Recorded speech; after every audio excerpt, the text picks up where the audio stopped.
Welcome to ISR 9 news. NTR జిల్లా జగ్గయ్యపేట నియోజకవర్గం doctors road Swathi diagnostic సెంటర్లో నిన్న రాత్రి వర్షానికి షార్ట్ సర్క్యూట్ అయి ఒక్కసారిగా మంటలు చెలరేగాయి. దాంతో అప్రమత్తమైన స్థానికులు వాటర్ పోసి మంటలు అదుపు చేయడానికి ప్రయత్నించారు. ఇంతలోపే అగ్నిమాపక సిబ్బంది వారు వచ్చి మంటలు అదుపు చేశారు.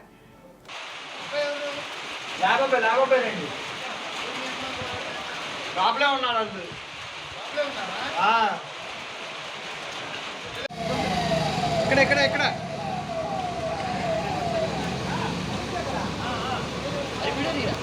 తీస్తూనే ఉన్నా.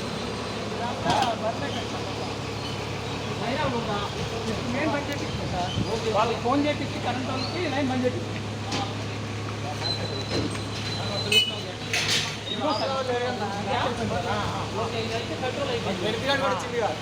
వాళ్ళకి లైన్